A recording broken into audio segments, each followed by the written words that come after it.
The Black Knight of Aberdeen, the making of a monster. Introduction, a scene beyond contemplation.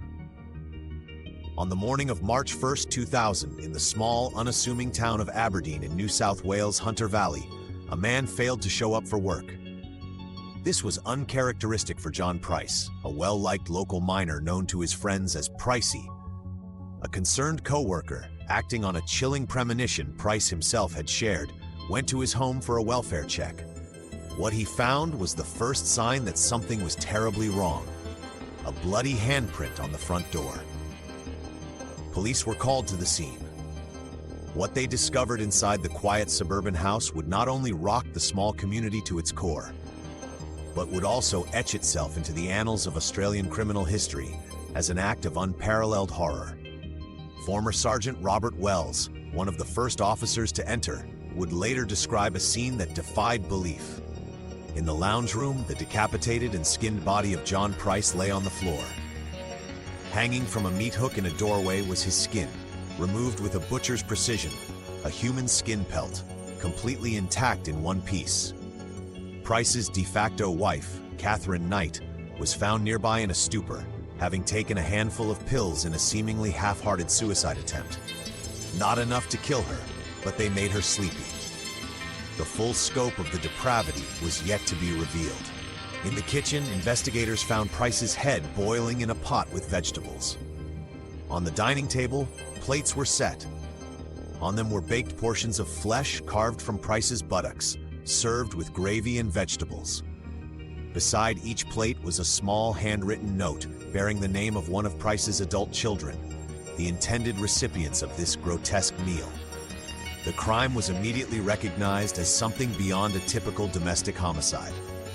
Its meticulous, ritualistic nature and the post-mortem mutilation were so extreme that the sentencing judge would later describe it as an appalling crime, almost beyond contemplation in a civilized society. The case of Katherine Knight, quickly dubbed Australia's Hannibal Lecter by a horrified media, posed a profound and disturbing question. This was not simply a murder. It was an act of annihilation. The narrative that follows seeks to understand the trajectory of a life that culminated in such an event, exploring the path that led Katherine Knight from a troubled childhood to the architect of one of the most monstrous crimes the nation has ever seen. Was this the act of a madwoman, or the calculated, final performance of a lifetime of escalating evil? The forging of a killer, a childhood in hell. To understand the events of February 2000, one must look back to the environment that shaped Katherine Mary Knight. Born on October 24, 1955, in Tenterfield, her upbringing in Aberdeen was a masterclass in dysfunction and violence. Her family life was dominated by her mother's partner, Ken Knight, a violent alcoholic who subjected her mother, Barbara, to relentless sexual assault, sometimes up to 10 times a day. This brutal reality was not hidden from the children. It was part of the fabric of their daily existence. The abuse was not only physical, but deeply psychological, creating a warped curriculum on human relationships. Barbara, in turn, poisoned her daughters' minds with a virulent hatred of men and sex, often sharing intimate and disturbing details of her own traumatic experiences. When a young Katherine later complained that one of her own partners wanted her to perform a sex act she found unpleasant, her mother's advice was a chilling echo of her own subjugation. Put up with it and stop complaining. This counsel instilled a foundational belief that relationships were not about affection or respect, but about power, endurance, and resentment. Compounding this, Knight later claimed she was frequently sexually assaulted by several male family members, embedding a deep and personal layer of trauma.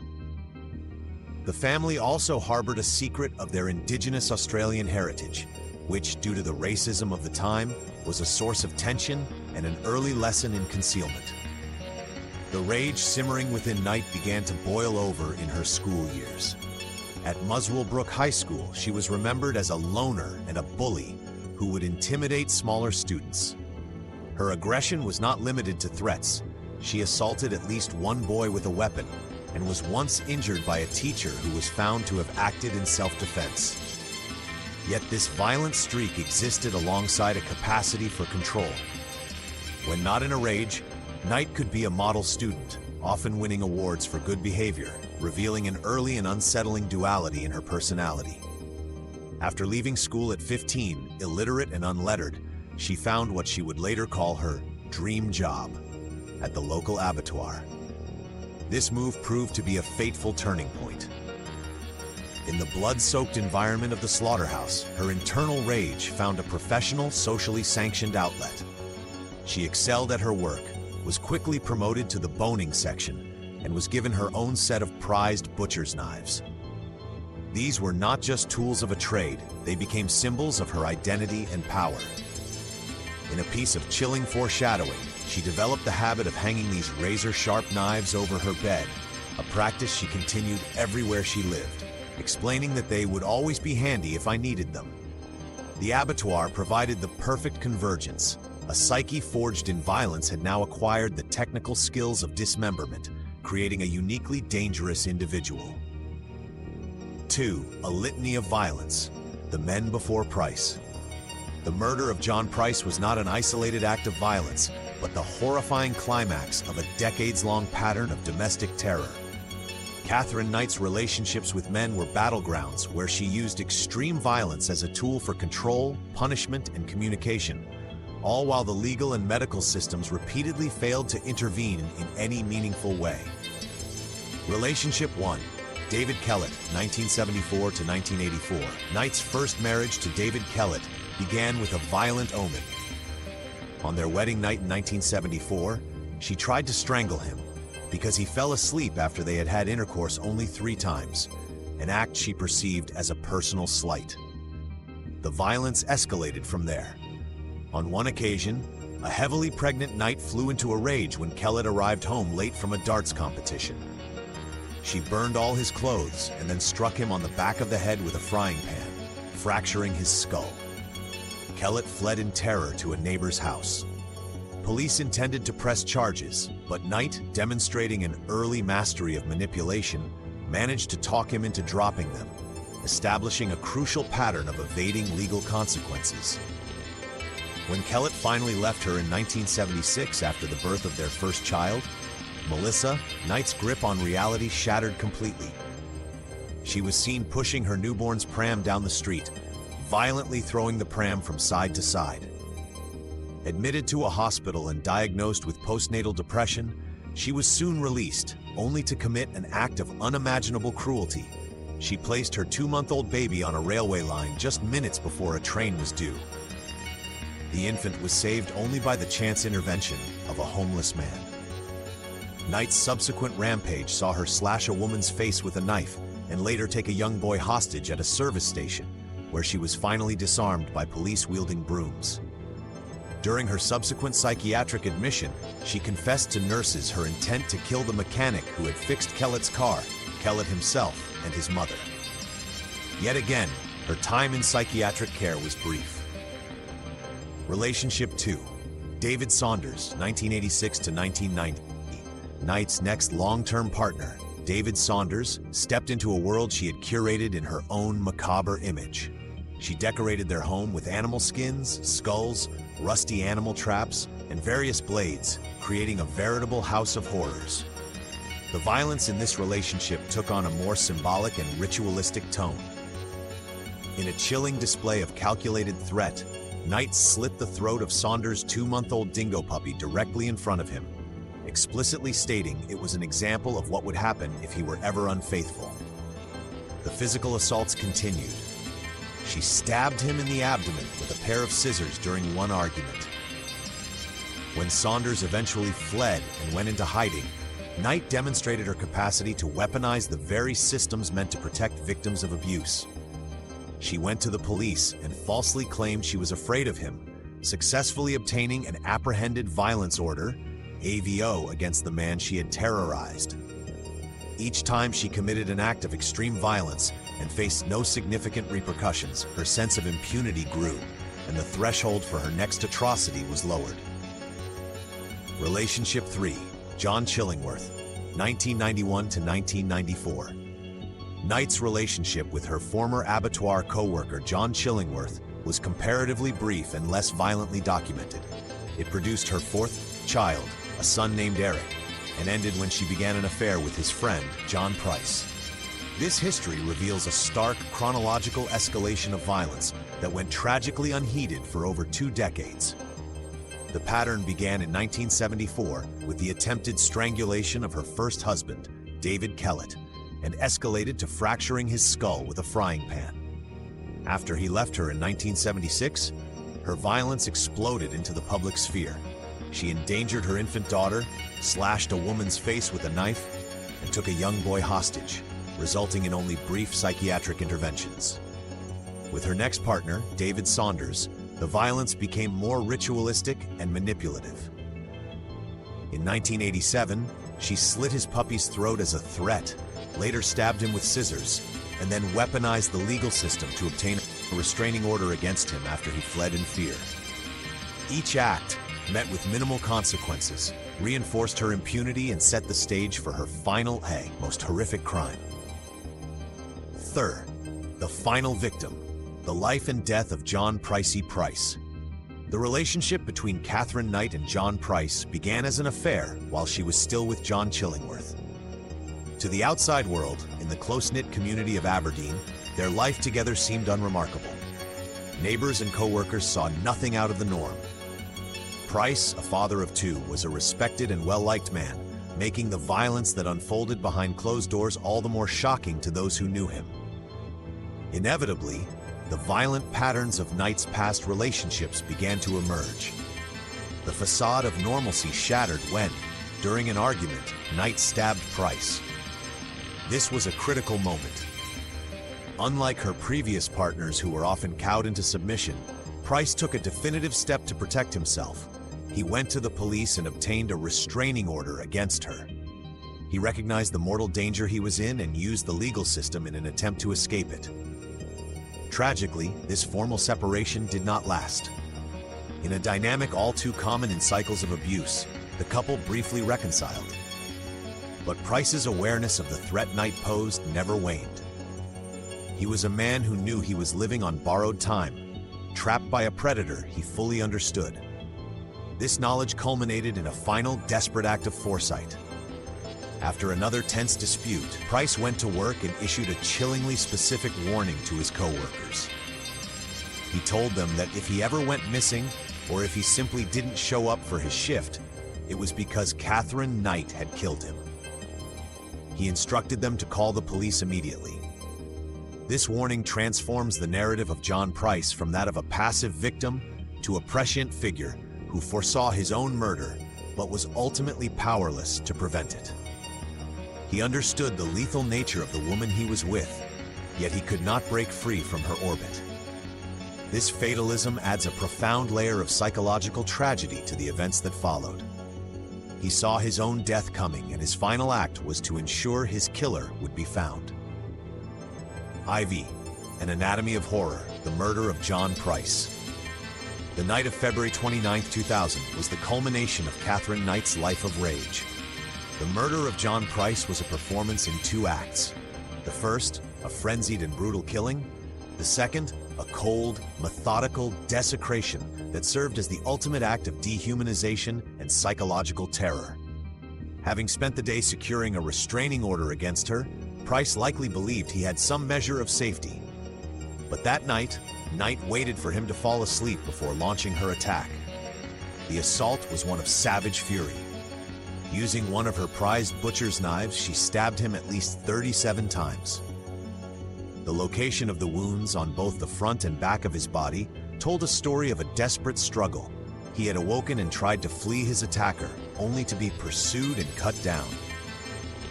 With Price dead, the hot rage of the killing gave way to the cold precision of a butcher's work.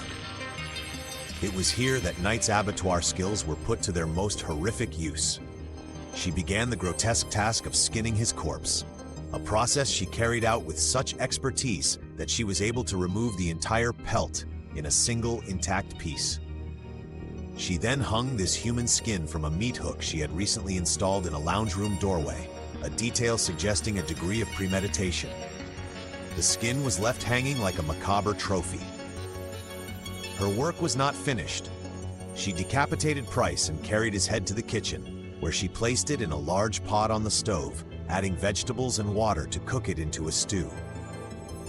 The final act of this gruesome ritual was aimed directly at his children, his legacy. She carved steaks from his buttocks, baked them in the oven with vegetables, and arranged them on dinner plates with gravy. Beside each plate, she left a note bearing the name of one of Price's children, ensuring there would be no doubt as to who this meal was for. It was only because of Price's earlier warning to his colleagues that police arrived before his children could return home and witness the unspeakable scene their father's killer had prepared for them. Officers found Knight in a deep, drug-induced sleep, an overdose that was not fatal but sufficient to render her semi-conscious, perhaps a calculated ploy for a future insanity defense. The killing itself was about ending John Price's life. The ritual that followed was about annihilating his very humanity, turning him from a person into meat, and inflicting a permanent, soul-shattering trauma on the family he left behind.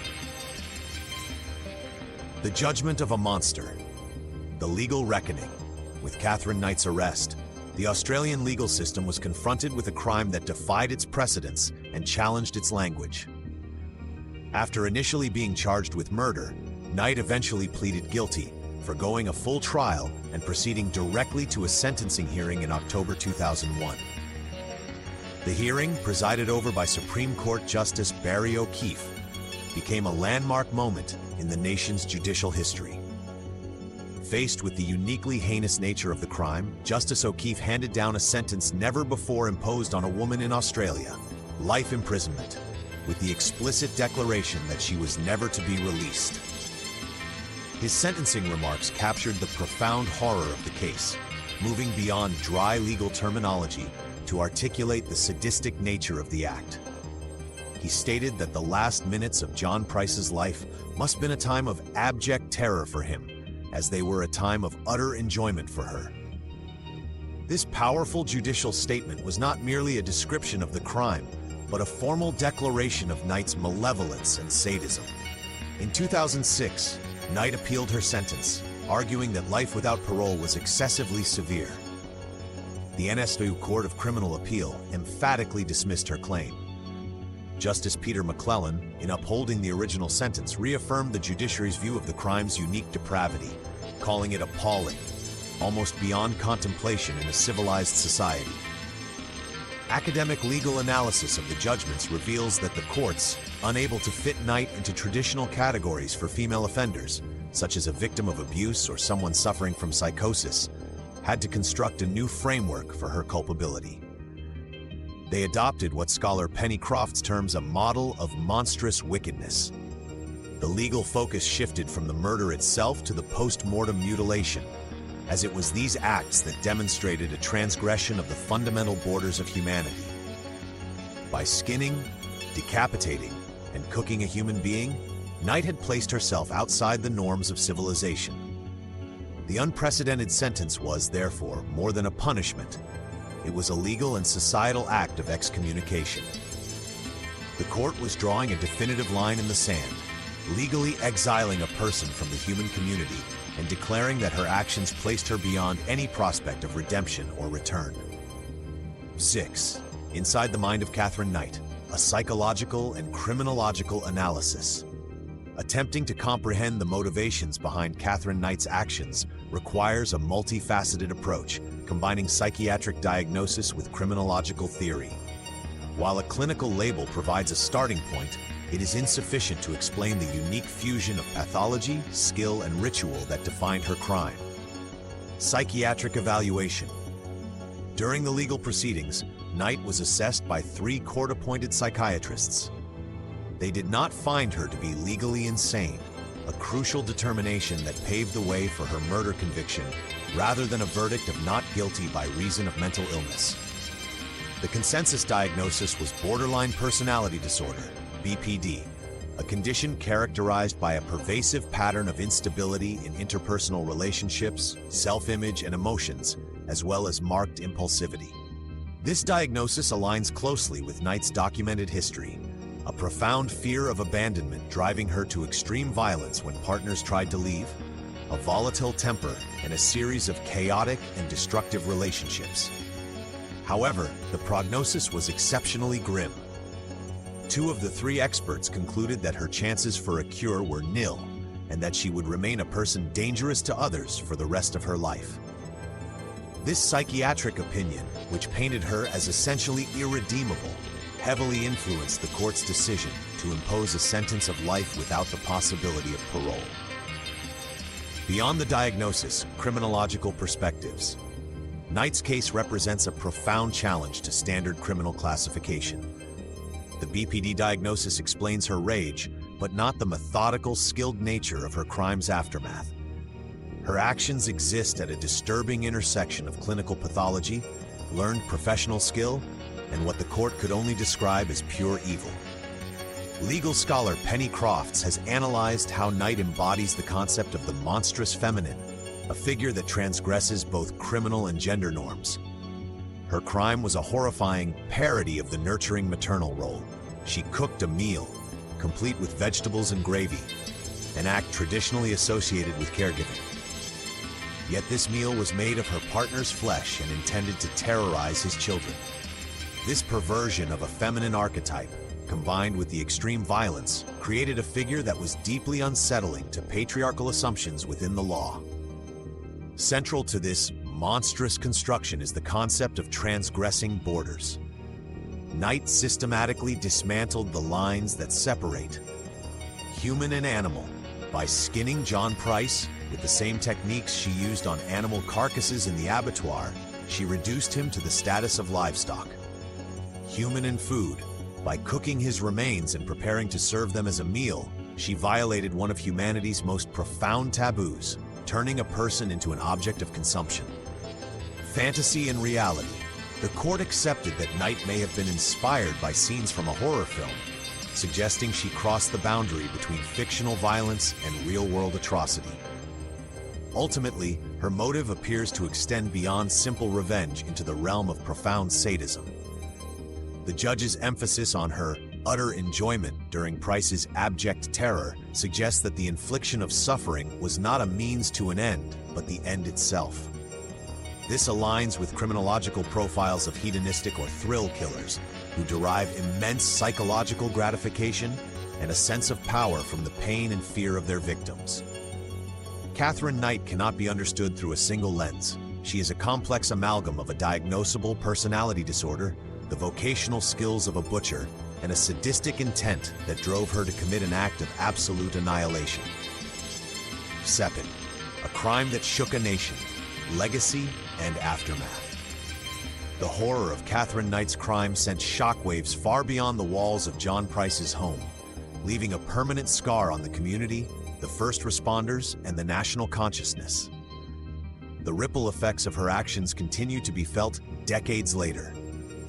The impact on first responders and community. For the police officers who first entered the house in Aberdeen, the scene was a source of profound and lasting trauma.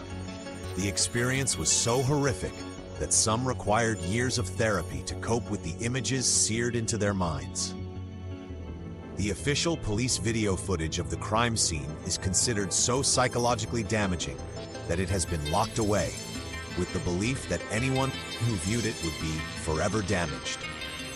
This speaks to a level of gruesomeness that transcends even the hardened experience of seasoned law enforcement professionals. The crime shattered the peace of the small Hunter Valley town, a reminder that unimaginable horrors can unfold in the most ordinary of places. Media and public consciousness. The media struggled to convey the scale of the atrocity to the public. Journalist Peter Lalor, who wrote the book Bloodstain on the case, recalled that major newspapers initially made a conscious decision not to report the full, graphic details, deeming them too horrific and not palatable for people to read with their breakfast. When the story did emerge, the media and public alike grasped for a way to comprehend it, quickly anointing Knight with the moniker Australia's Hannibal Lecter. This reliance on a fictional touchstone highlights the public's difficulty in processing that such calculated, cannibalistic evil could exist in reality, perpetrated not by a Hollywood villain, but by a grandmother from a country town. The case has since become a staple of true crime documentaries and podcasts, including an episode of Crimes That Shook Australia, cementing its place in the nation's psyche. Life in prison. Katherine Knight is incarcerated at the Silverwater Women's Correctional Centre in New South Wales, where she will remain for the rest of her life. Her life behind bars presents a confounding paradox. Despite being deemed irredeemable and a person dangerous to others by psychiatrists, a 2017 report suggested she had adapted to prison life with unsettling ease. According to the report, she had taken on a leadership role among inmates, acting as a mediator in disputes, and had no record of violence within the prison system. This image of a calm, helpful prisoner stands in stark contrast to the manipulative and explosive psychopath documented throughout her life, raising the disturbing question of whether her good behavior is a genuine change or the ultimate performance of a master manipulator. A legal and social landmark. The case's most concrete legacy is the legal precedent it set. Knight remains the first and one of the only women in Australian history sentenced to life without the possibility of parole, a sentence that redefined the upper limit of punishment for female offenders. Socially, the case serves as a chilling, ultimate example of domestic violence, forever altering the public perception of the potential for extreme female-perpetrated violence and serving as a dark benchmark against which other horrific crimes are measured. Conclusion: the unheeded warnings. The murder and desecration of John Price was not a sudden, inexplicable snap of a troubled mind. It was the final, gruesome chapter in a life story written in blood and violence. Katherine Knight's crime was the predictable, if unthinkable, culmination of a lifetime of escalating rage, manipulation, and sadism. A pattern that was documented, witnessed, and yet tragically, never stopped. The event represents a catastrophic cascade of failures at every level of society. It was born from a family failure, in a childhood that replaced love with abuse and taught that violence was a valid form of communication. It was enabled by a systemic failure, as the medical and legal institutions that encountered Knight after her numerous, increasingly alarming acts of violence, from skull fractures and child endangerment to hostage-taking, repeatedly failed to recognize her profound dangerousness or intervene effectively. Finally, it was a community failure, a collective inability to heed the many warning signs, including the desperate, explicit warnings from the victim himself, who knew his fate was sealed. Katherine Knight forced Australia to conform of female-perpetrated violence it was utterly unprepared for, one that fused domestic rage with the cold, technical skill of a butcher. Her legacy is a permanent scar on the nation's consciousness, a horrifying testament to the monsters that can be forged in plain sight and the dire, irreversible consequences of ignoring the red flags they wave long before they commit their final, unforgivable act.